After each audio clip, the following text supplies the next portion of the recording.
I guess when the blueprint for a country's future looks less like a budget and more like a tactical manual for systemic collapse, it's time to stop looking at the podium and start looking at the library. Hey Canada, it's Earl. A follower of mine, Tom Paisley, asked for the nitty-gritty on the Cloward Piven strategy, the full, detailed architecture of how you break a nation from the inside out. And more importantly, how the names Diana Fox Carney and Frances Fox Piven fit into a puzzle that seems to be coming together right in front of our eyes as of April 19, 2026. To understand today, you have to go back to 1966.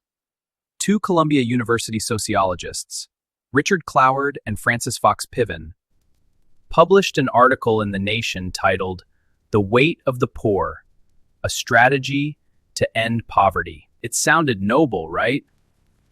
But the strategy wasn't about helping people, it was about overloading the system. They argued that the current welfare system was designed to keep people poor and manageable. Their plan was to mobilize a massive wave of people to claim every single benefit they were technically entitled to. They knew the bureaucracy couldn't handle the volume.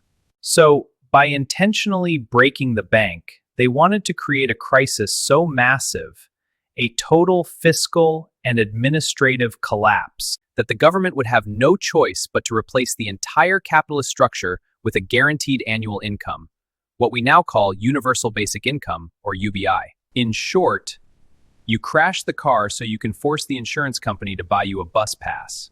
Now, let's talk about the lady herself.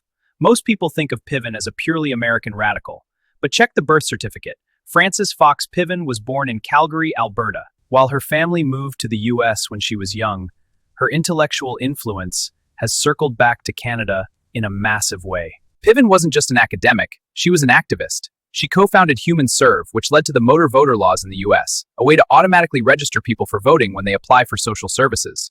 Why? Because the strategy requires a permanent, dependent voting bloc to keep the crisis politicians in power.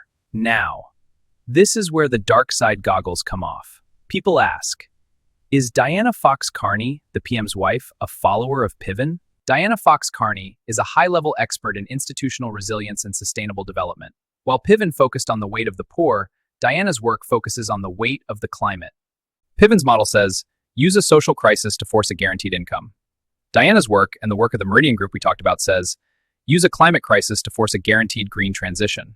Both strategies rely on centralized control. Whether it's Piven's welfare rolls or Diana's sovereign cloud and carbon-indexed economy, the end result is the same. The individual loses power to a central core that manages the crisis. If you look at the last 5 years, it looks like a Cloward-Piven checklist is being checked off in real time. A, the immigration overload.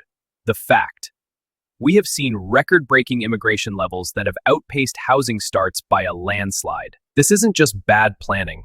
By flooding the system, housing, healthcare, and education, you create a manufactured crisis.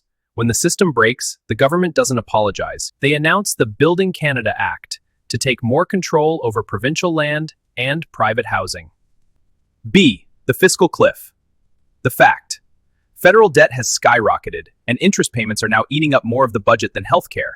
The Piven twist. You spend so much that the currency devalues. When people can't afford groceries, you don't fix the spending. You offer a grocery rebate or a carbon tax dividend. You make people dependent on the very system that caused the inflation. That is the Cloward-Piven dependency loop. See Maple Core and the digital ID. The fact. The new sovereign cloud and Maple Core system are designed to track every transaction and every benefit. The Piven twist. Once the system is overloaded and everyone is on some form of government assistance, you need a digital ledger to manage it. You've traded your sovereignty for a digital coupon. Guys, this isn't just a Canadian thing. From the US border crisis to the energy lockdowns in Europe, the strategy is the same. Overload, collapse, rebuild. J.D. Vance's warning. This is exactly why the US Vice President is holding those Maple files. The US sees Canada as a test lab for this global Piven-style transition. They see the Meridian Group plans as an attempt to prove that you can move an entire G7 nation into a managed UB-style economy by breaking its traditional industries first. I'm not here to pick a side. I'm telling you to look at the math. If you intentionally overload a bridge, it will fall. If you intentionally overload a country's social fabric, it will tear. Frances Fox Piven gave them the playbook in 1966. The old guard and the global bankers have just updated the language for 2026.